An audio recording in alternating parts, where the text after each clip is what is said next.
Molly Green. And Darren Rudge. Well, yes. Sometimes that's God's way of getting you to enjoy Gardener's World. The Happy Garden.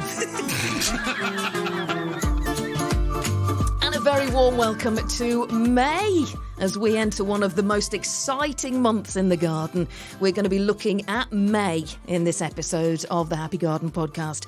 May festivities were first recorded in ancient Roman times, and in Roman mythology, Flora is the goddess of flowers and spring, and the Floralia, which is the festival of Flora, took place right about now, the beginning of May, in honour of the goddess of flowers and fertility and spring. And of course, the birth flower for May is the beautiful lily of the valley. And the days are getting longer, they're definitely getting a little bit warmer, and we've got lots to look forward to in the garden. So we are going to celebrate. Let's get the May party started with your gardening expert, the magnificent Darren Rudge. Well, yeah, it's all kicking off in the garden now, isn't it, Molly Green? Aye. You know, it's grow, grow, grow. So, as part of what I'm bringing to the party is my foraging slot. Going to profile around about 7 different plants that you can look out for that everybody's got in their garden, or at least you'll find them somewhere. Got jobs for the week ahead, plus jokes. You wait till you hear my jokes this week, Molly. Yeah. Surpass myself. Confident. I'm building myself up to this because I'm quite confident that these are going to be the bestest jokes ever. Ever. That's quite a claim. Ever.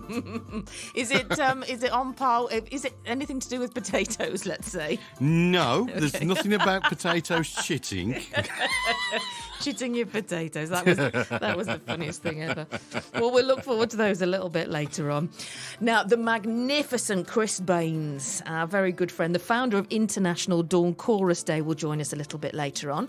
With this year, it falling on the 5th of May, we're going to find out more about the worldwide celebration of International Dawn Chorus Day. As Darren's just said, he's going to be looking at some free tasty treats foraging in May. Insects in May is on the agenda as well. Bug Life joining us so we can have a look at some of the insects that are in your garden this month. And some advice on what to do if you see a sleepy bee. And we'll find out why they're so low flying at this time of year. All to do with them smelling out mouse urine, would you believe? It's fascinating. We'll find out more a little bit later on. Andy Lound is here with the horticultural history of the apple a little bit later on. And Darren, I've no doubt you and I will be discussing a little bit later on World Naked Gardening Day, which this year falls on Saturday, 4th of May. Star Wars Day, May the 4th. Yes! And most definitely. Oh, there's a joke, isn't there? What's the joke about? Darren. How did Luke Skywalker know what he was getting for Christmas? I don't know. How did Luke Skywalker know what he was getting for Christmas? I think I've worded that wrong, but the essence of the punchline is because I felt your presence. Or something like that. It's the way you tell them or don't tell them, isn't it? all of this and more still to come on The Happy Garden with Molly Green and Darren Rudge. So, before we hear from Chris Baines and find out all about International Dawn Chorus Day, let's start, as always, with our Dazzler's jobs for the week ahead. Now in the Happy Garden. Oh, I say, sweetie, this is my favourite bit. Time for Darren to be absolutely flabulous and regale us with his gardening jobs for the week ahead. Well, yes. One and go, Darren. Well, check your roses, folks. It's black spot weather. So do check them for black spot and treat before and after wet weather, folks. Remember, for fungal diseases in general anyway, windy conditions or breezy conditions and wet weather just spreads those fungal spores. So do check and treat before and check and treat after we've gone through wet weather. All young trees should be checked, especially if we had a lack of water. We've not had a lot of rain this week, folks, so, get out there and just check them. And also check for signs of the stakes are nice and sturdy and actually just loosen off those ties because it's a time of rapid growth. They can easily start to get caught up on those ties and start to be congested. So just slacken them off a little bit. Control your weeds and grass at the base of young trees must be removed, folks. It reduces competition. You'd be really, really surprised how much competition a little bit of turf around the base of a tree can actually cause. And finally, ensure you are mowing on a weekly basis. Well, you say that, Darren. However, and I don't think we're going to have time to squeeze it in today's podcast because we do have an awful lot coming up. So I think it'll probably be next week's Happy Garden. No mow May. Yeah, well, you can be let off if you want to operate in no mow May. Okay, and if you leave at least an inch on your lawns, folks, you will have 65%, yes, 65% more wildlife in your garden. Wow. How about that? Yeah. Just for an inch on your lawn. Fantastic, well worth doing. Listen, now we're in and ahead of hearing from Chris Baines. I'll just take this little juncture to ask how you are, our Dazzler. How's your week been? Well, I've had a bit of a week. Yes. I've been into accident and emergency on Friday. Which we were talking about on last week's podcast. Yeah. So spent quite a while in accident and emergency. All 14 hours of it. Wow. But we won't go there. There's a story there. Perhaps I'll tell you one day. But I have a chest infection. That's basically because I went in with chest pains. You see, Molly, I thought I was going to the great podcast place in the sky where every great podcasters Did you think go. you were going to the pearly gates? Dear listener, if you were listening last week, now that would have been awful because we spent a good deal of time discussing Darren getting into heaven and if it was a woman. Who was What would happen? What would happen if you got to the gates and God was a woman? Oh, did that cross your mind this week when you were at As I A&E? was sitting there with heart palpitations and things like this, I'm thinking, oh, bugger. We did warn you, Darren. Stop ordering those coffees. But it turns out it wasn't my heart, although they did all the tests and things. Yeah. It's acid reflux, would you believe? Some of it is acid reflux, and I have a chest infection, a viral infection, which apparently should clear itself up. Yeah. So don't make me laugh too much, Molly, because I might die. Just in case. Well, let's hope your jokes aren't too funny then later, Darren. In case you expire. On a serious note, thank goodness you're okay. Oh, thank you. And getting down there quick as well, because, and again, jokes aside, because we were talking safety in the garden on last week's. We had Ross Brom, we were talking safety in the garden, and Rupert's tale of getting septicemia and stuff. And one of the things, and you said you really urged everybody, Darren, last week, anything you think is wrong, get down A&E. Just go. Just go. So thank God that's what you did. Yeah. And if it's 14 hours, it's 14 hours. But, you know, you're in the right place, and that's all there is to it. Right, let's get Chris Baines on. Let's hear from another incredible man. Let me give you a little background in case you haven't come across Chris Baines before.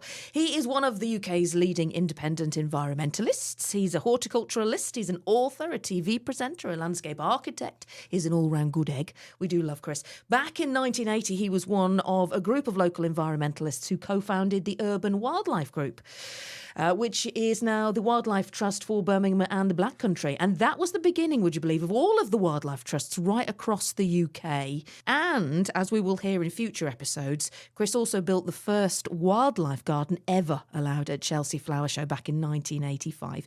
And he is responsible for International Dawn Chorus Day. Let's find out more with Chris. International Dawn Chorus Day started as a really very simple, very personal idea. I had a big birthday, and I thought, I've got lots of friends who I'm not going to see on my birthday because they're all over the place.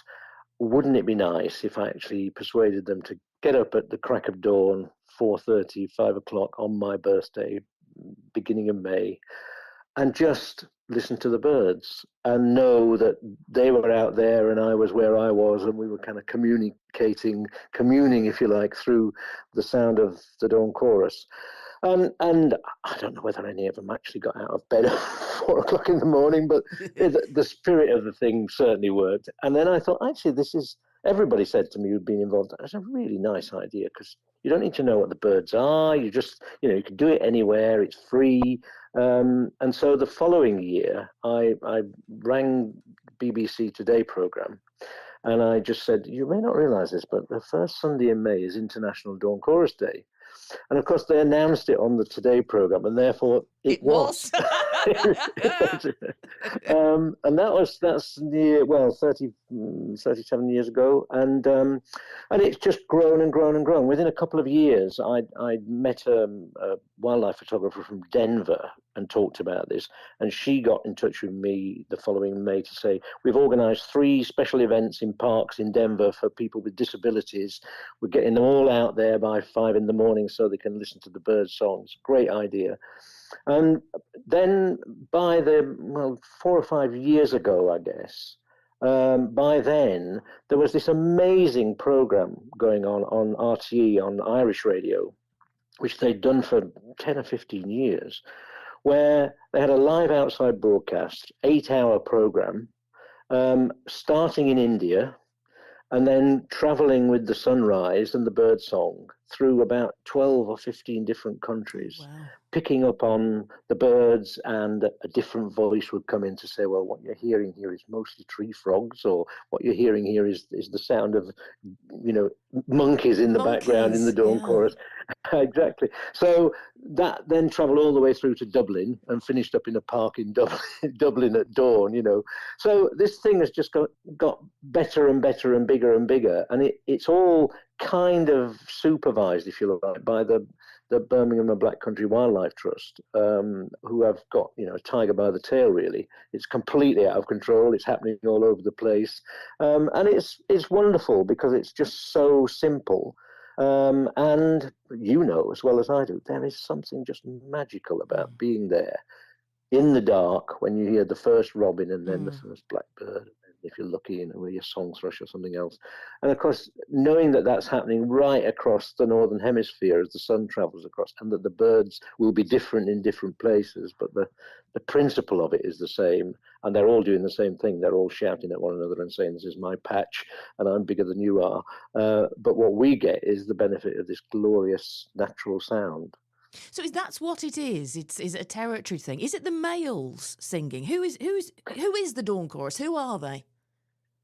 It's the male birds mainly. In our case, it's mostly woodland birds who need to sing, if you like, need to make their presence known, partly to establish that they're at the centre of their territory and, will betide any other blackbird or robin or whatever that creeps in over the boundary. But it's also about telling the females, the potential mates, that I'm big and strong because just listen to my voice. If you imagine what offspring we could produce together. So it's all about sex and territory and power, really. But from our point of view, it's just magical, beautiful. Yeah. And the other thing that's been, I think, a real surprise to people is that it's at least as good in urban Britain, particularly residential, mature, suburban Britain, as it is in the wider countryside. I live in the middle of Wolverhampton. I'm surrounded by an urban forest here, big trees that were planted by the Victorians. And the bird song here is as good as anywhere, really. I mean, there are certain things we don't have. We don't have nightingales this far north, for instance. But by and large, we've got a whole range of woodland birds living in suburbia, or in this case, the inner city, and benefiting from the tree canopy cover and the shrubberies and the gardens and the garden ponds and all the other things that add up to a brilliant woodland habitat that happens to have people and houses in it. Yeah, we had the RSPB on, well, we've had them on several times on the Happy Garden podcast, but a couple of weeks ago about the Big Garden Birdwatch results, Chris, and they were saying just how fabulous it is. The population's in urban areas, but that as a project, getting kids involved, getting families involved, getting the youngsters passionate and mindful about the birds around them, whatever the setting that they're in, is just a brilliant thing, a real inspirational thing for the next generation to love birds. Yeah, and I mean, the Big Garden Birdwatch has been going on for decades, but there are now a whole range of other citizens, it sounds rather heavy duty when you call it citizen science, but monitoring wildlife in gardens. So a piece of work that came out last week just saying that butterflies, a number of species of butterflies are really benefiting from gardens, and particularly, ironically, if you've got a garden where you can accommodate some ivy, because ivy flowers are now clearly being shown to be critical to some of the butterflies that hibernate. Things like peacock butterflies and small tortoiseshells hibernate through the winter. They need a last kind of sugar hit before they go into hibernation, and the very latest of the flowers in the year are the ivy flowers. And then they just go into the evergreen undergrowth of the ivy and hibernate there till the spring. So there's a lot of learning going on in people's gardens as they get more and more engaged with watching and listening and learning. You'll hear more from Chris in future Happy Garden podcasts about his garden and how important gardening with wildlife is, and how he's working with a multi-million-pound project with the National Grid to help build a huge wildlife corridor along pylon lines as well. It's fascinating. Which reminds me, Darren, next week on the pod, and again, I just don't think we'll have time to squeeze it in this episode, but we're going to be hearing about the results of the Bugs Matter survey, which is basically a nationwide survey of just how many insects get splattered on your number plate on a journey. Results are out. It's not a good picture, but we'll go into detail next week. It's the splatometer, basically. But in all seriousness, do you remember when you and I started driving? You'd pull up at a petrol station and there'd be a little bucket and a sponge, wouldn't there? So when you stopped for fuel, you could always wash your windscreen because there'd be that many insects on it. Well, there's not now, is there? No, and I think there is, like you say, older people like us can remember when bugs were about. I'll mention it next week on the pod, and I think I mentioned it in the interview to Bug Life, who did this survey. That you know me, Darren, you've seen my car. I don't clean it that often, and I don't think I've done the exterior for 4 or 5 months. And I noticed the other day I've got one fly on the number plate. One fly. The poor fly. Well, I know I felt bad for the one fly, but if we were 18 and driving our Metros and Fiestas, there'd be 200 flies. Did you have a Metro? Mm. Mine was a Morris Minor. Oh, cute. Was it? It was, yeah. Oh. I had an old Morris Traveller. That was my first car. What was it called? Come on. Gertrude. Oh. And I don't know why I called it Gertrude, but it just looked like a Gertrude. Mine was Miriam. You know what I mean? Yeah, Miriam. old ladies' names. Yeah. Were the thing, weren't they? But yeah, on an interesting note, we'll find out next week about what that, I'm going to use the word that the guy I spoke to used, catastrophic decline in insects. Yeah, what the consequence of that may be.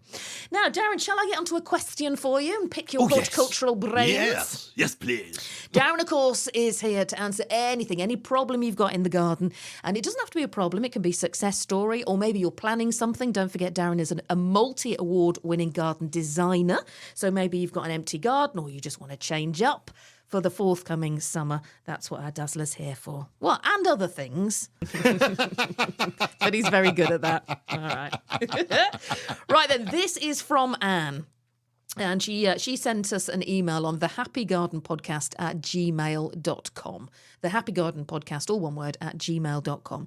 Molly, Darren, I've had these peonies for about 5 years. One never flowers or just has fossilised buds as per the photos attached. I've lifted a little bit last year because gardeners' question time said peonies don't flower that are planted too deep.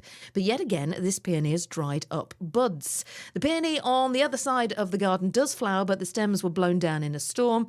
Darren, what can I do to encourage flowering? I've put some potassium sulfite round it. Anything else? Any other advice? And that is Anne. Well, Anne, what you need to do really is investigate your soil because you're doing all the right things. Yes, peonies don't like to be too deep in the soil, but also if you've moved it, they take about 2 to 3 years to actually get to grips with their environment. So they're not prone to actually flowering for about, prolifically, I should say. For about 2 to 3 years, they might produce the odd flower, but actually they need to settle in. But certain pHs do restrict flowering. So popping, potassium down, which is for fruits and flowers, which is what you've done, is not necessarily going to give you the answer that you require. So you need to test your soil and let us know what your pH is. And if it's anything towards the alkaline side of things, then you've got a bit of a problem, really. It is strange that the other peony seems to be doing quite well, but pH is not sort of spread right across the garden. It can be a local, not too extreme a change in pH, but pH does change with regards to water movement and things like that. So water particularly pulls things out of the soil and can change the pH of your soil. So I've got a little bit of homework for you to do and to come back to us on, Anne, is to check your pH. Go and buy yourself a little pH testing kit, which you can buy from your garden centre. Costs you about £1, £2 maximum. Okay, it's got a little tablet in there. Now, you need to use deionised water, not tap water. And if you can't locate some of that, just defrost your fridge. And literally, you'll only need a cupful, and that's deionised water at the end of the day. And then carry out the test and let us know what you come up with. And I think a couple of answers might be there for you. But again, if you've lifted it and moved it, you've sort of started from scratch. So it might take a couple of years for that plant to actually settle in.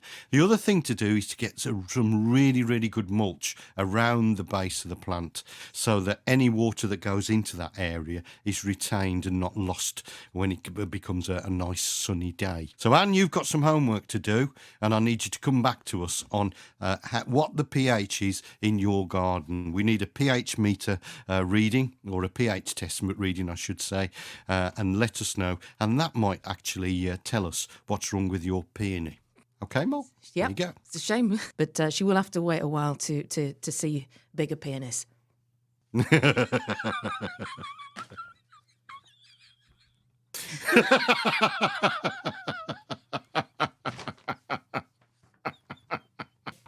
Oh, love it, love it. Do we have a complaints department? Loving it large. on the Happy No. Garden The good podcast? news is there's no HR department, so we can. It's fine. They can't touch us, Darren. It's fine. That's all right. Then. Great. Right, we must mention, Dazzler, that it is Hedgehog Awareness Week as well, 1st to the 7th of May. We've talked, in fact, I think we did didn't we do a whole episode, around Bonfire Night last year. We did a whole episode on hedgehogs. And just to say, because obviously we're not sort of focusing on this episode on the Happy Garden podcast, but well worth it, isn't it, Darren? Just getting that hole in your garden to make a hedgehog highway and make sure that they've got the run system and they can meet mates and they can forage for food. Very important we look after hedgehogs in our garden still. Oh, most definitely. And, if you're worried about pests and things like that, slugs yeah. snails and all those sort of things, and you need a hedgehog. And it's as simple as that, isn't it? And most of all, why not grow a hedge? And that's where hedgehogs like to live, folks. That's why they're called hedgehogs. Well, you say that, and that fits in very nicely in the fact that National Hedgerow Week is actually the 6th to the 12th of May. And absolutely. Habitat for so much stuff. They're the unsung heroes of the British countryside, really. Do you know they form the UK's largest wildlife habitat, UK hedgerows? So many invertebrates that, inhabit, as well as mammals and birds and things like that in a hedge. It's just so good if you could invest just a little bit of money in creating a hedgerow in your own back garden. Yeah. It doesn't have to be a massive thing, does it? And go wild, blackthorn, hawthorn, quickthorn, put a clematis in there, put a honeysuckle in there, rosa rugosa, dog roses, those sort of, and you've just got a fantastic display for yourself. You can forage from it, you can pick fruit from it, as well as making a wildlife habitat, folks. Stunning stuff. And it's not like a formal hedge that's monocultural and you have to keep clipped. You can just let it do its own thing if you want to. But what you've done is you've benefited yourself and you've benefited wildlife, most importantly. Well, I can advocate one website that I was having a look at last night. It's HedgeLink. One word, hedgelink.org.uk. And they bring together organisations and individuals with a love of hedgerows, and they share knowledge and ideas and encourage and inspire everyone to take action and manage and protect and conserve the hedgerows. Loads of info. It doesn't matter where it is. As Darren just said, it could be a hedge in a rural area or an urban area or in your garden or down your allotment. They're all vital. So I would urge you to go and have a look at hedgelink.org.uk. It's a fab website. Love it. Now, go on. What were you going to say?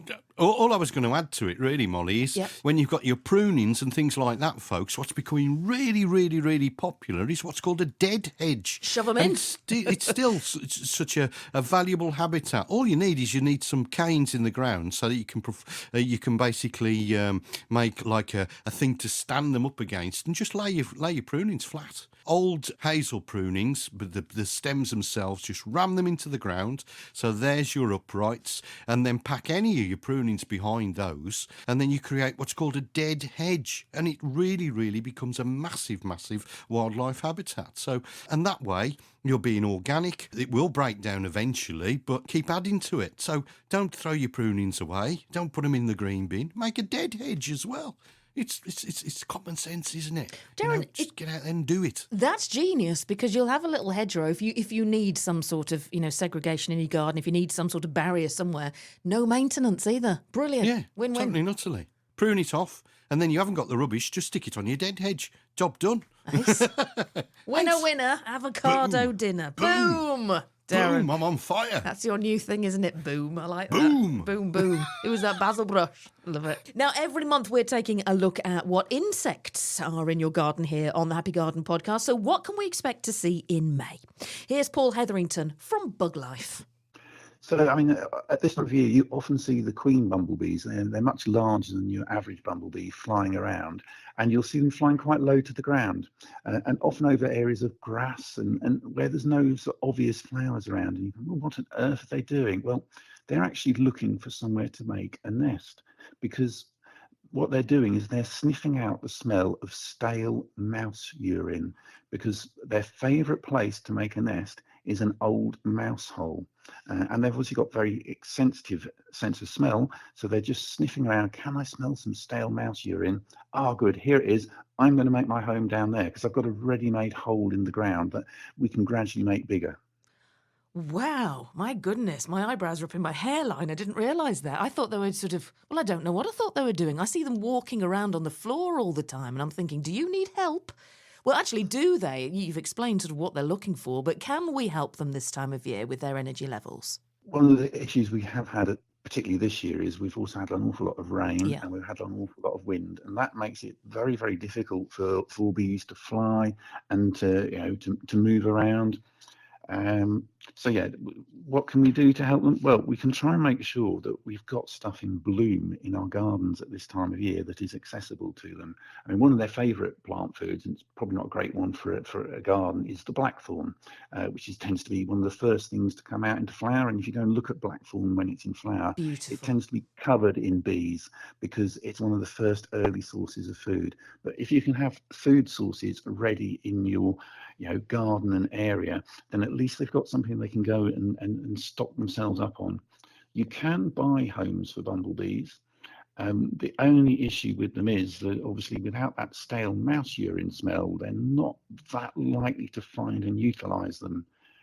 Be interesting to do an experiment to find out if people who keep gerbils or hamsters could put some of their bedding in there and whether that would work to attract them. Yeah, that is interesting. If you do see one on the floor, is it worth picking up with a leaf and putting on a pollinator? Yeah, definitely. It is worth putting it onto a suitable flower head if there are some flowers available, so it can get some energy back, because it's probably being battered in the wind or by the rain, and it's just feeling a bit down. And it's, if you have a big shop, they always say have a sort of sweet cup of tea, don't they? The equivalent for them is to pop them on a flower and they can get some nectar. Anything else we should be looking out for? Now we're in May. What else is around insect-wise, and is there anything that we can help with as gardeners? Well, it's also the time of year when the majority of the solitary bees start to be active. And one of the great things we can do for solitary bees is actually provide more habitat for them, because a lot of them used to nest in walls and cliffs, but they can't get into modern cement, which is why proprietary bee homes are quite a good thing to put up to give them somewhere to live. Make sure there is water available. People tend to forget the fact that insects, just like humans, need to drink. So something like a shallow-sided bird bath is the ideal thing to have, so they can get water. Actually, that's very important. You will also, something people to be looking out for is Asian hornets, particularly down in sort of the southern parts of the country now. There was already been reports of them found in Kent this year. The number of nests found last year was very, very worrying, and it's almost certain from when some of those were destroyed that there have been plenty of queens have overwintered, and they can fly quite a long distance before setting up a nest. So do keep an eye out for them. They're a non-native invasive species. They've got yellow tips to their legs and on their head, and they're sort of more black and yellow than our native hornet and slightly smaller than it. They don't pose a danger to people, but they are voracious eaters of insects, and they particularly like to eat bees, and your average Asian hornet will eat 50 bees in a day. There is an app to report them on should you see one, and even if you're not sure, report what you've seen. They will send people out to check on it. Don't try and kill them, because it's actually important that they are found, and the best way to find where the nest is, because the nest needs to be destroyed, is for experts to follow the worker hornet back to the nest. They can then find the nest and destroy it, and ideally this all needs to happen before August, when new queens will have set off to form colonies for next year. I remember talking to you about this last year, and you said that some experts had put little tiny weeny pinprick drones on their legs to get sort of GPS as to where they've gone, where the nest is. Wonderful technology. Yeah, I mean, very expensive, but it's very, very important to try and keep this species under control. Yeah, of course. And back to our gardens finally. Anything else we need to look out for in May? Well, I mean, it is the time of year when most things are starting to wake up. You will probably, unfortunately, be starting to get your aphids coming in, but you should also start to see the ladybirds going out and becoming active. And then, of course, we often get people reporting finding these weird-looking things, and these are the ladybird larvae, and they're black, often with a little bit of orange on them, and they look kind of like armor-plated, and you know, they look quite like they do actually look very much more like some of the rove beetles, which are their sort of, of course, ladybirds are a type of beetle, so not surprising in a way. But yeah, a lot of people see them and wonder what they are. Well, they are the ladybird larvae, and they are really good predators. So you really want to welcome them. And again, at this time of year in the garden, you may well see wasps about. And at this time of year, wasps are very much the gardener's friend, because at this time of year, they are our number one pest controllers. They are going out there and they're getting things like caterpillars and leather jackets and taking them back to feed in the nest. So, most of the bugs now are beneficial that you see out in the garden, or if they aren't beneficial, then there are beneficial ones that will be out there to get them. Embrace everything. Thank you, Paul, and we will speak to you about our insects, our wildlife and our gardens in June next month. Thank you for today, though. Okay, look forward to it. The Happy Garden Podcast.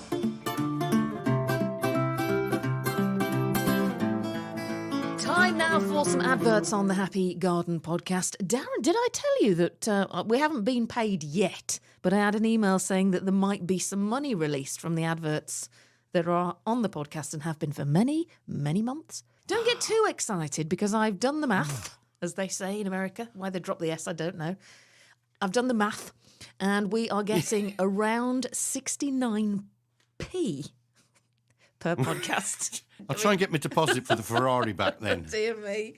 At least it's better than not 69p, but that's by the end of today, in another hour. Yes, you'll have earned 69p today. What can we do? What can we buy with 69p? Would our listeners like to suggest what we could do with 69 pence? Yeah. Please. You'd be more than welcome. Let's see what they come up with. Well, listen, we'll have a few adverts. Ernest, just a couple of pence, literally. On the other side of that, we will give you all the ways to get in touch. But please don't go anywhere. We'll be back in just 2 ticks. Willkommen zurück to the Happy Garden Podcast, to all our German listeners. Darren, we've got to be inclusive. Because we are in the chart in Germany and Norway, so to welcome all our international listeners. It's like that joke, isn't it? Where does the Norwegian marathon end? The finish line. Shall we now do, though, your foraging bit? Now, we're omitting Darren's sow and grow, only because we've got so much to do on this podcast. It will return next week with bits and bobs you can be sowing and growing this time of year. But yeah, you're going to do this monthly now, aren't you? Sort of the Darren's larder, what free food for this month, basically. Yeah, so at the beginning of every month, folks, we'll do a foraging slot, things you can look out for and have a go at eating, if you like, in your garden. Things that are easy to find, really. You can grow it, you can pluck it, you can hoe it, you can cut it, you can pull it out of the ground. You can mow it, you can pick it, you can show it, you can take it, you can forage. What have you found? It's Darren's larder. Come and have a forage through Darren's larder. Oh, Darren. Oh, go, man, go. So May's here, and if you're excited by foraging, now is the time to gather, learn and explore and experiment.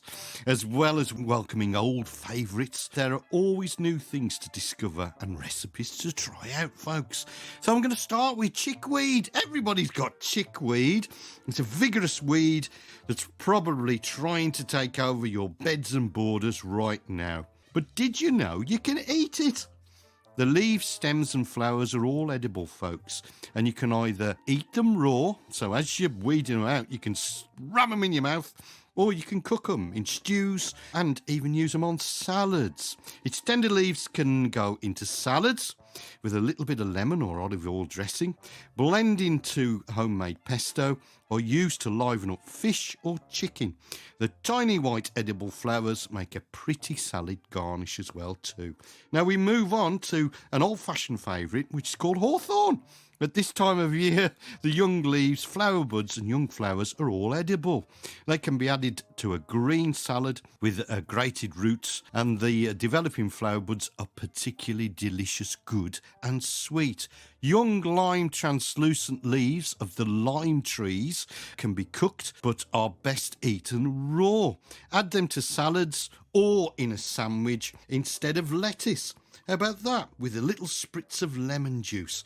There are a lot of offshoots on the tree during the growing season. These are perfect for picking and can be harvested on a regular basis. The leaves, stems and flowers of the mallow, these pink flowers that we all love, are edible and are perfect for picking now. Leaves are rich in protein, calcium, iron and vitamin C and are a traditional medicine. They've been used to treat constipation, diarrhea, dry throats and a chesty cough.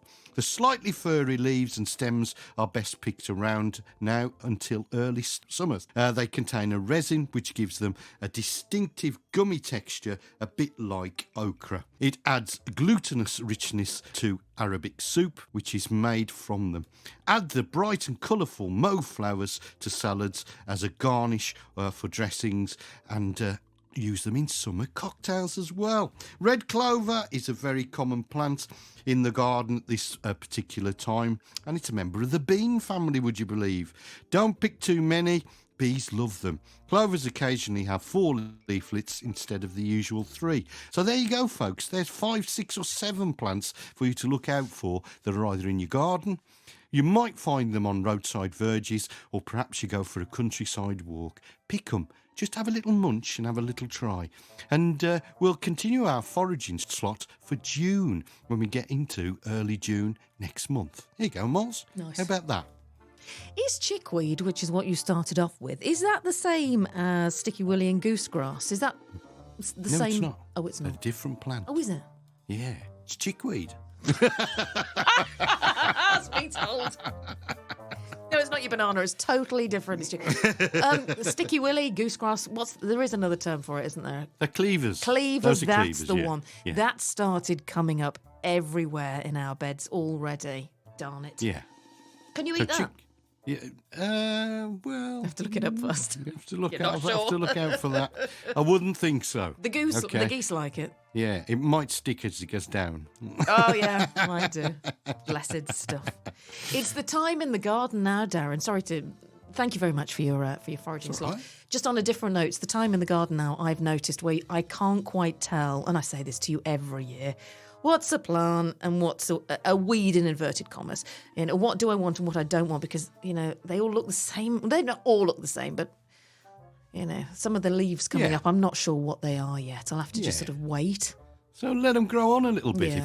if you're unsure. And it is the big problem, because plants are young now, and a lot of cotyledons, seed leaves, look the same, don't they? Yes. So you don't know what's a weed, and you don't know what you want to keep. But remember, a weed is only a plant growing in the wrong situation. Yes. So anything could be a weed. Well, we're going to get your friend on at some point on the Happy Garden podcast who eats the weeds. Yeah. Yeah. There's a fascinating Canadian website called Eat the Invaders, folks. And it totally and utterly just bolsters that point. Instead of weeding them out, eat them. Or, in my case, drink them. So it tells you how to make cocktails and marrow rum and Japanese not weighed wine. And Who's all your mate sorts of down the things. allotment? Dennis. Dennis. And he's still all right. He's still there. And he Still hasn't alive. blown himself up. When you haven't mentioned Dennis for a while, I wonder what's happened down his brewing area. He's actually got some new stuff on the market. So It's not on the I've been market, having though, a is it, taste. Darren? No, it's No. not. He doesn't sell it. You're Black not allowed to market. sell it. The allotment Which next market. time I meet you, Molly, I'm gonna give you some little surprises. Oh, good. I think you're gonna enjoy them. What are they made out of? Well, all sorts of things. You see, he's gone a little bit tropical, Oh, yeah. and he's gone into cocktails. Do you like Exotic. cocktails? Oh, heck yes. Yeah. Well, yeah. He's been plundering me with a few cocktails recently. So Darren's got a fab mate, Dennis, down the allotment. If ever you've got an hour, you go and see him, don't you? And you and he put the world to Well, there's- rights over some. awful lot of singing that comes out of that shed. Show me the way to go home. Wonderful. You're listening to the Happy Garden podcast with Molly Green and Darren Rudge. Gardening's answer to sapphire and steel, or ant and deck. Either way, I can't tell which one is which. Now listen. I have a question for you, but my laptop. You know the question I forwarded to you a couple of hours ago. It's in the bedroom. Shall I just go and get my laptop? And I'm going to go for a wee. Okay. Well, what's going to happen here now then? Oh, I don't know. Well, you haven't. You come on now. You haven't. You haven't done, sung you for a haven't, while, Yeah, have you I? haven't done an interlude for. And I'm just trying to think of a song that I could do, that I actually know the words of. Mind you, that doesn't matter No, because God, I just make it up. It makes it more endearing when you make it up. It made more endearing. Don't be offended though if in post editing later on tonight, if it is shit, I will cut it out. I'll just be honest with you, Darren. Okay. Could go I've got either one in way. mind. Got one in mind. Sure? It's a love song. Yeah. I think Okay. so. Yeah. So It's a Jim Reeves favourite. I think. who? Jim Reeves. Don't you know who Jim Reeves is? No. Oh, my Lord. Listeners, how uncultured. You don't know who Jim Reeves is? No. I will sing you one of his songs Go on, and then then. you can look him up. All right. Well, this could go either way. The listeners will probably either hit. Well, they definitely will either hear elevator music if it's really bad, or here's Darren's version of Jim Reeves. We'll see. Anyway, I'm going to go and get my laptop. Good luck. All right, then. All right. Okay. Well, folks, Molly Green not knowing who Jim Reeves is. Well, this is one of his really, really special songs, and it's called I Love You Because. So this is my tribute to all of you that listen to our Happy Garden podcast. And the song goes like this. I love you because you understand every single thing I try to do. You're always there to lend a helping hand, dear. But most of all, I love you because you're you. No matter what the world may say about you, I love you for all the things you do. I love you for the way you make things brighter. But most of all, I love you because you're you. I heard the tail end of that. You hear that? Wasn't too bad. That was all right, wasn't it? All right. You wait till you hear it. I've dedicated it to you and all our listeners. Oh, that's nice. There you go. Okay. So now you've got to include it, haven't you? Darn it. I guess I You'll have. cry. Right, here we are. Where's the question now? What was the question on? Is it the one about Madeira? Yes, here we go. Yes. About cake? Yes. About cake? Cake. Molly, Darren, this is on this is on the Happy Garden podcast at gmail.com. And it's very well timed, actually, because Sarah sent me this literally before I dialed you for the podcast. So I did say we'd squeeze this in ahead of her trip. So here we go. Hi there, Molly and Darren. First, Molly, you told me to go to the Langton Garden Centre, which I did. It took 1.5 hours to get here from Olroas, but I did have a lovely lunch and a lovely mooch, and I got a reduced plant as well. Glad you got to go. Did you see the pictures I put up on the Facebook page of Langton Garden Centre? I did. Oh. Yeah. Wow. We didn't have a massive amount of time, so we only skimmed round, but I honestly think it's the best garden centre I've ever been to in Leicestershire. It was lovely, really lovely.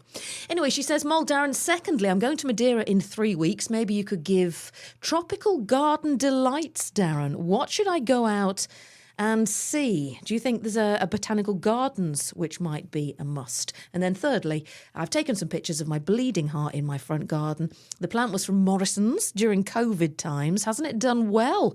She says, do you remember Morrison's was the one place you could get plants as garden centres were shut? And then she also says, my local coffee shop, The Bank, also gives away free coffee grinds, which you were talking about last week. So let's deal with Madeira first up, Darren. Well, Madeira, Sarah, as you know, which is the reason why you're going, is a lush, wonderful green paradise full of plants. I mean, it's absolutely gorgeous. I've never been, and it's one of the places I want to try and get to.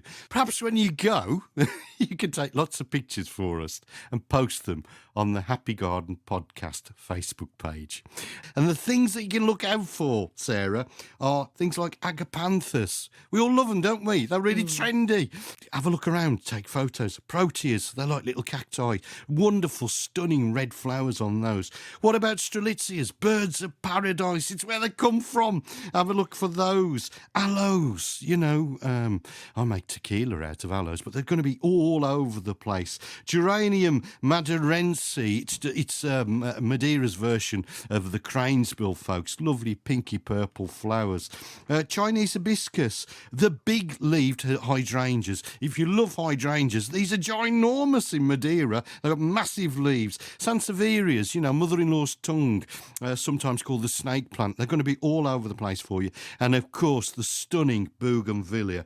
Paper flame flowers. Absolutely gorgeous. Now, if you're looking for places to go, yes, there is the Botanical Garden of Madeira to go out there. But look out for the Monte Palace in Madeira. Palherio Gardens, absolutely stunning, almost a botanical garden in its own right. There are lots and lots of villages with municipal gardens, and they really look after their horticulture over there. What about the Santa Catarina Park? It's massive. It's acres for you to wander through. There is the Orchid Garden, and then there is the multi-award-winning international hanging gardens that you can go and look out for and just be stunned by whatever they've got training up and over pergolas and archways and things like that for you to walk through. And there's just a few of the highlights you can have in Madeira, but do please post us some pictures on the Happy Garden Podcast Facebook page. On the what? Happy Garden Podcast Facebook page. There you go. Or, send them on the email and then I can post them up. The Happy Garden Podcast at gmail.com. Lucky girl, Darren, going to Madeira. Stunning place. Avoiding all this rain we've got here in the UK and getting a bit of sunshine. And when you talk about foreign climes and foreign plants and fauna, Darren, I always think of you at Christmas when you're doing your bits, which you always do at Christmas, about poinsettias, talking about them growing like weeds in Mexico. It must be a phenomenal sight to see something that we tend and we nurture in this country to try and get one bloom, and they're all over the verges elsewhere, where they're native. Yeah, they're weeds. So most of the plants we've got in our garden, the class of pot plants, are weeds in their native countries, and massive. And then we use some things as annuals, like pelargoniums, our bedding geraniums, and they are perennial in their natural environment. So, and they become massive tree-like things in there. It's fascinating, isn't it? We use them in one way, but actually, in their native countries, they can become big dominant things they don't really like. There you go. Well, Sarah, thank you very much for your question. The Happy Garden Podcast at Facebook. Oh, Darren, now look what you've done. You're getting me all confused. Hang on a sec. Let's let the professionals do it. Get interactive with Molly. Lovely show. Oh dear. Professionals. Get interactive with Molly and Darren. Follow them on social media. It's a bit like stalking. Just search for the Happy Garden Podcast on Instagram or Facebook. You're the one with the radio degree. A degree. Is there such a thing? Oh dear, even I'm losing track now. Listen, should we get your jokes on? Yeah. Now, right at the beginning of the Happy Garden podcast, you gave it the big I am about your jokes this week, saying you're going to surpass yourself and brace yourself and all that. Yeah. You ready? Well, there's some intelligent ones in here. You've got to think about them, folks. But I think there's a delayed response coming with some of them. What are you saying? How rude. Right, well, we'll see. Now in the Happy Garden. It's about time for some Alan Titters. Brace yourself for your gardening jokes of the week from Darren Rudge. Come on then, Lesby Avenue. Well, Molly, I'm currently writing a book on brewing my own beer from hops growing in my garden. Not quite there yet, as it's only my first draft. Good, I get that. Yeah. You got that one? Got that one? Yeah, good. Once again, talking to my neighbour over the garden fence. I said, don't you find Thursdays depressing? He said to me, wait a couple of days and it's a Saturday. Oh, that's good. Good, Darren. You can have one of those. Number 2. 2 cows standing in a field on a snowy and very frosty day. Yeah. One says to the other, shivering, have you got a jersey? Because I'm a Frisian. Oh, that's really good. That's clever. 2 rowing boats on a park boating lake almost collide. You almost hit me up the rear, one shouts to the other. You idiot. That was a stern warning. Oh, good. Well, I get them all so far. Number 4, yep. After using my petrol mower for years without ear protection, I'm having problems with my hearing lately. So I went to the doctor this week, Molly, and he asked me to describe the symptoms. I said, Homer's a yellow bloke and Marge has got blue hair.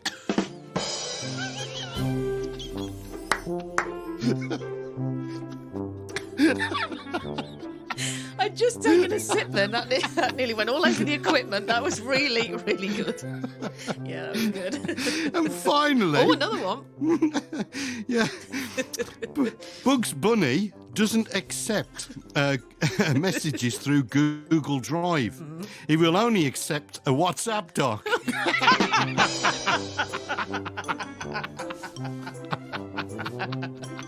Oh, Darren.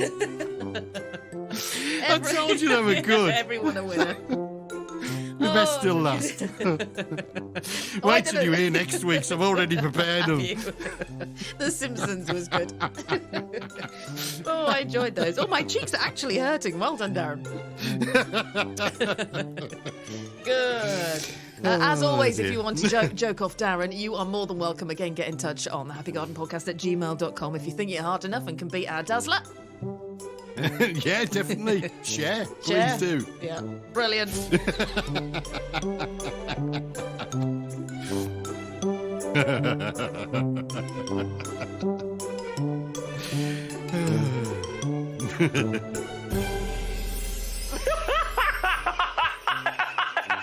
That's the funniest thing I've ever heard in my life.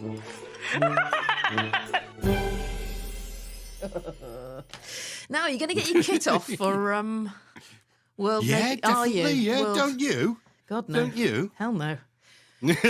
World Naked Gardening Day, which is just round the corner. When did I say it was? The 4th. It was the 4th, wasn't it? The 4th of May. May the 4th, yeah. May... Oh, yes, of course, because that's... Don't do it on the 5th, because you will get arrested. You get arrested. Yeah. The local police will let you off. It's the 4th. No, it was actually founded by the consulting editor for Nude and Natural magazine, Mark Story. What, really? Yeah. Permaculturalist Jacob Gabriel and he, as a project of Body Freedom Collaborative.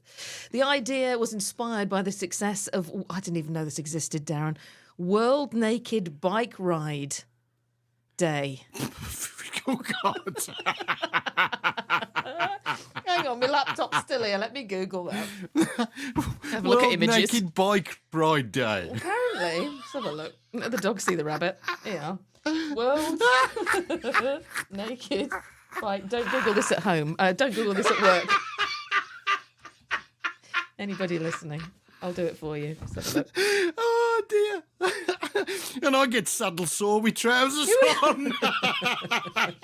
Yeah, it's a thing. The traditional date for World Naked Bike Ride London, this is just for London, it's the second Saturday in June. It's the 8th of June this year. He's joking.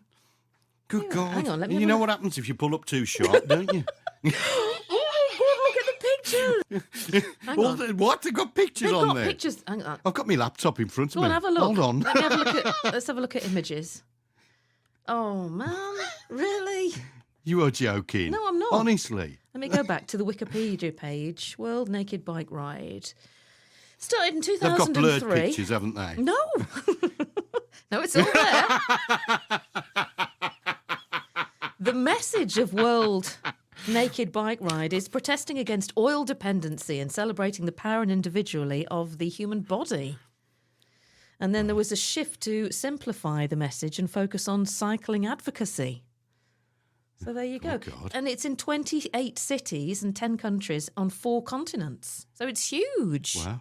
Anyway, on the back of that, as it were, then World Naked Gardening Day has started. So Yeah. both of the founders are involved.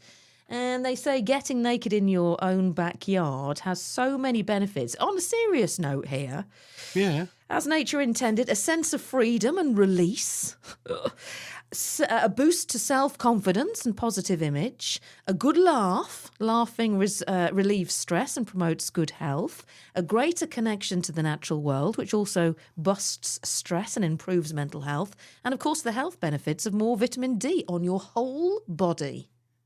Yeah, and legally, from a legal standpoint, as long as you're not causing offence or vulgarity, you can't be arrested for it. So, and you can do whatever you like in your own garden. It's as simple as that, Now, we know this law because a couple of weeks ago on the podcast when you were talking about the man doing a whoopsie in the sand dunes, do you remember we Googled, can you be naked in public or can you do whatever he was doing in public? As long as you're not causing offence, you're fine. He was causing offence, clearly. But, riding a bike, not doing anyone any harm. Except yourself, probably. But Billy Connolly did this in central London, didn't he? Did he? Yeah. Google that one. Billy Connolly nude. Yeah, way, honestly. really? Yeah, he did, yeah. laptop He back walked out. through central London with all his gingangoolies out. Why? Billy Just to prove a point. Connolly, naked London. To prove what point? Billy Yeah, there you Connolly's go. London streak. Images. Let's have a look. Oh, yes. There you go. Well, I've learnt something there. What do you do that for? He It was got Red Peter Nose Day. Piper and the Ping Pong Brothers out. Yeah. Right, where are we now? What sheet are we? We've done your jokes. I don't know. We've done the World Naked Garden Day. Oh, Andy Lound. Let's get Andy Lound on. Amaze and Astound with Andy Lound. He's here every week on the Happy Garden podcast with horticultural histories. Need we remind you anything you would like him to delve into for you or investigate, horticulturally speaking? Again, drop us an email, thehappygardenpodcast@gmail.com. And today, Andy's looking at the history of apples. It's Amaze and Astound with Andy Lound. That's me.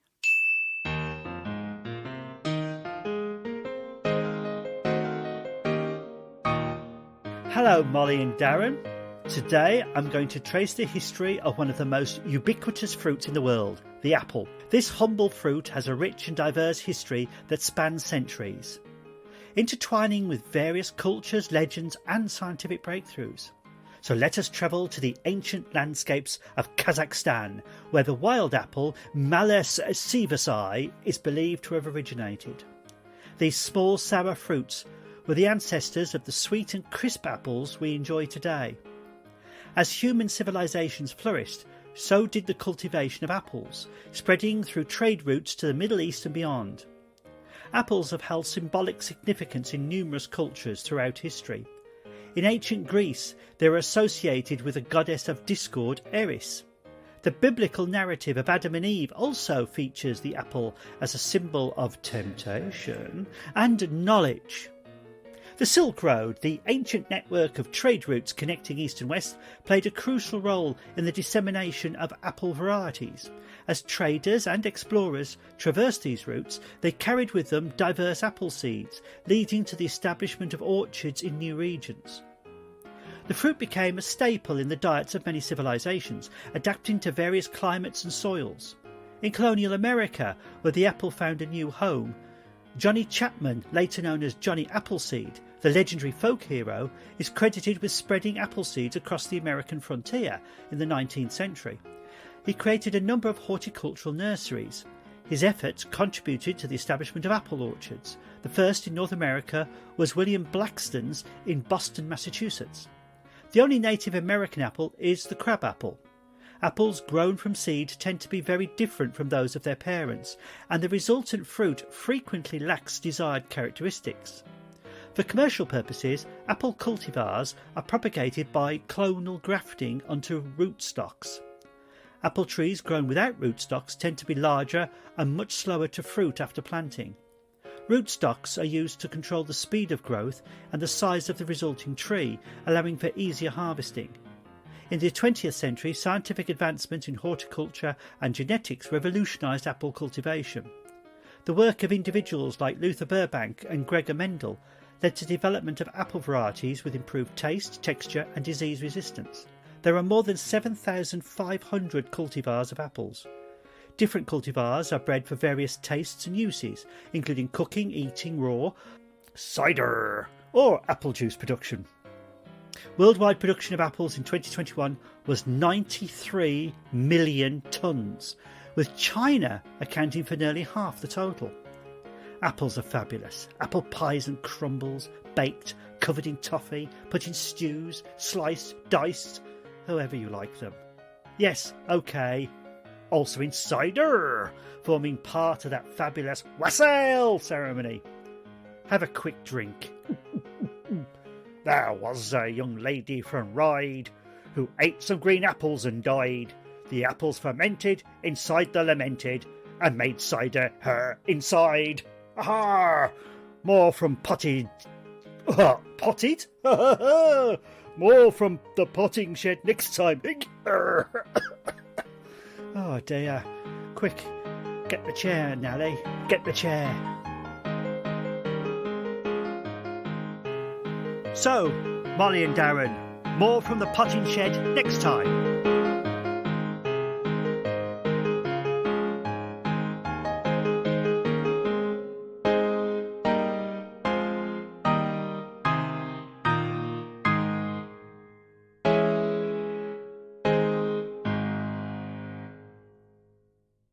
Andy Lound, everybody. Yay. Thank you, Andy Lound. Yay. Always gorgeous to have him on. If you want to know more about Andy, it's andrewlound.com.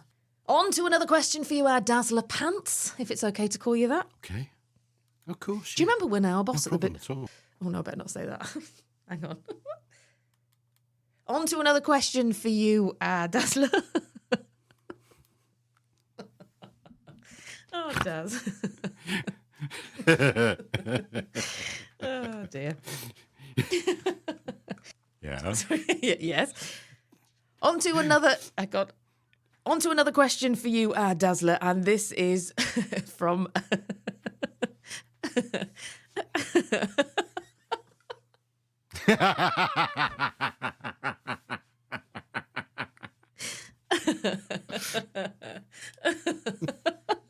oh.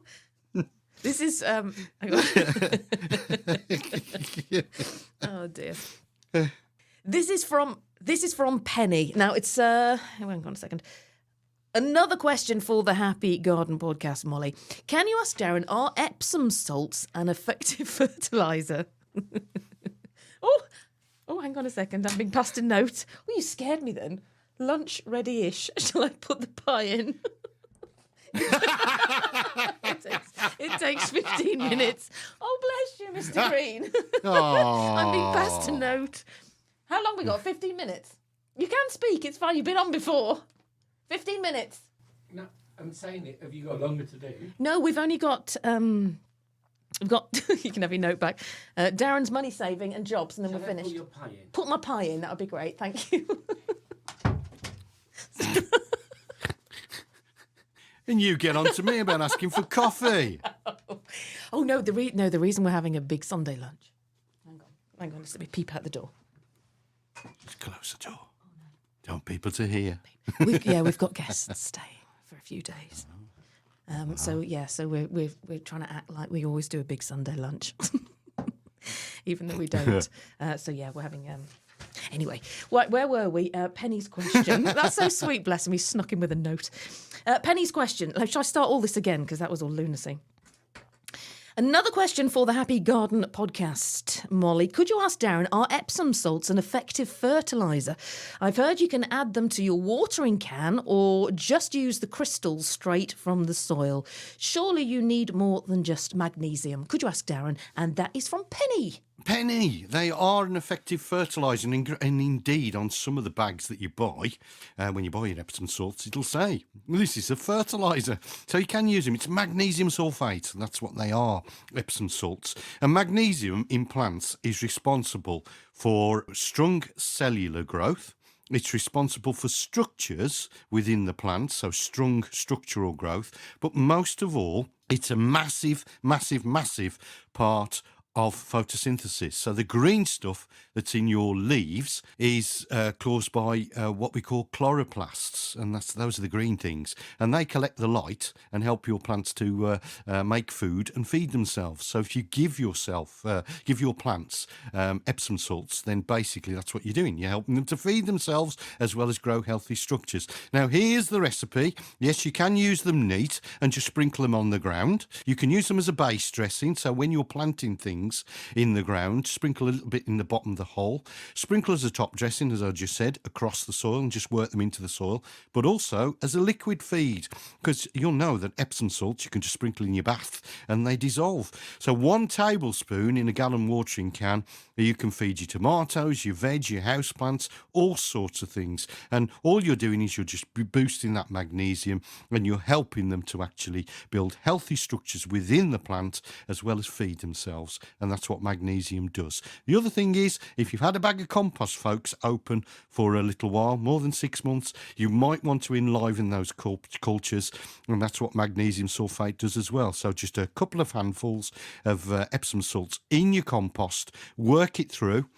So in other words, get it mixed into your compost really well, and you'll enliven those cultures, and that will help your bag of compost to actually go a little bit further for you. So there you go. That's almost a money-saving tip. But I hope that helps you. Use your Epsom salts. And then after you've done all that, you can sprinkle it in your bath and have a little bit of a relax, can't you? Well, I was going to ask the question that I think a couple of people will be thinking on the back of hearing you answer that. Do you have to buy, Darren, Epsom salts from the garden centre, or literally can you use the basic stuff from the supermarket? You can use the basic stuff from the supermarket. It might smell of lavender, but, just use the basic stuff from the supermarket. Don't buy branded stuff from your garden centre. It's exactly the same stuff. Right. Don't do that. Good. And talking money saving, should we do your tips? Yeah. Now, live on the Happy Garden podcast, it's time for Darren's money saving tips. Well, yes. Go, man, go. So, have you got smelly bins? Well, that's funny. I don't really know. But if you have got smelly recycling bins, your old waste bins and things like that, it can be a really big problem. They attract flies and, well, they're smelly, aren't they? So no need to employ that man with a van with a power washer if you have some baking powder. And that's all you need. A thick layer of baking powder at the bottom of the empty bin goes a long way towards getting rid of odours in the garden and waste bins. Sprinkle at the bottom after they've been emptied, as I said, and then ban those odours forever. And it's as simple as that, just by employing a little bit of baking powder at the bottom of your dustbins, wheelie bins, compost bins, whatever. Gone forever. There you go, money saving tip. Boom. Yeah, boom. I think we're about done, Darren.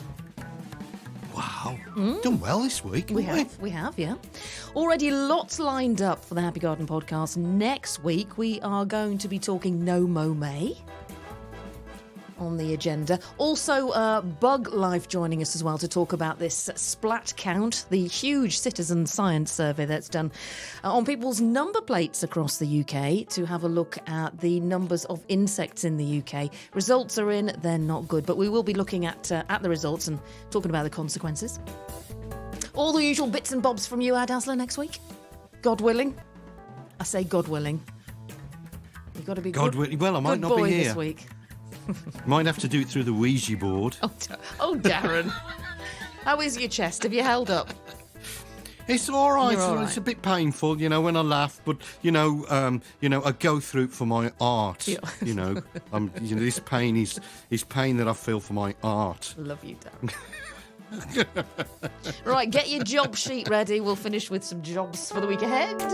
Well, yeah. Darren's money-saving tips. Boom. You got me at it now. Boom. Right, we're at the end of sheet 5. Sheet 5? Sheet 5 today, which is Darren's jobs for the week ahead. I have had a quick look at the weather as we enter May. It's all right. We are getting warmer, though. It's my birthday next week, as you know, Darren. Yeah. Oh, yeah. Oh, yeah. I hadn't forgotten. How old are you? Literally none of your business. Do you know what, Darren? I'm old enough not to know, which is a godsend, really. And I'm not going to work My it aunt out. used to say I'm as old as my tongue and a bit older than my teeth. Oh, that's good. Yeah, I like that. Yeah, I like that. But I was looking at the weather for the week ahead. It being my birthday celebrations, and it does look like we're getting up into the high teens, which is good. More rain, of course, on the way. Sunshine and showers. But if you are going to get out and about into the garden, no excuses, as Darren says this time of year. What should we be getting up with? Now in the Happy Garden. Oh, I say, sweetie, this is my favourite bit. Time for Darren to be absolutely flabulous and regale us with his gardening jobs for the week ahead. Well, yes. Well, something not to do in the garden is cutting away the foliage of spring bulbs, such as your daffodils, your snowdrops and your tulips. It's important that the leaves are allowed to die naturally, folks, because they're feeding the bulbs. So if you want them back for next year, leave them to go brown. The thing you can do is pull off the seed heads. These are these bulbous things at the top of where the flower was, because you don't want them to go to seed. That's why sometimes, particularly daffodils, they go blind. Okay, so pull those off, but leave the rest of the stuff to go brown. Spring bulbs can be lifted and moved while they're in the green, and perennial flowers can be planted from pots into the ground. You can still divide perennials, but it's getting a bit late for them now. Stake perennial flowers that need it, or put hoops in place of perennial flowers that you think are going to be tall enough that will flop over. Get ready for them to grow. Sow seeds of hardy annuals, candytuft, calendula, Californian poppy and nymphaea. And get some nasturtiums in the ground, folks. They're lovely, aren't they, nasturtiums? You can eat them in your salad as well. Beautiful. Most of all, enjoy your time in the garden as, we're now in May. So exciting. Oh, it isn't it? It Lovely really is. time of year. It is. Beautiful month ahead. Darren, thank you very much for the podcast today. Loved it as always. Glad you're still with us. Oh, it's happy to be here. It's good to be alive, Have you got a different perspective on life now? I think I have. I think I've come out of that 14-hour time in A&E with a different look on life. Great appreciation for your wife, hopefully. Well, let's not go too far with it. Oh, my goodness. You massive twit. Go on, get out of it. I've got pie to eat. Thanks for the podcast, and we'll see you next week. Yeah, enjoy your garden, folks. Bye. Bye for now. You've been listening to the Happy Garden Podcast with Molly Green and Darren Rudge. If you'd like to send them an email, get in touch with the Happy Garden Podcast by emailing thehappygardenpodcast@gmail.com. Follow them on social media. Just search for the Happy Garden Podcast. Can we say Happy Garden Podcast just one more time? The Happy Garden Podcast.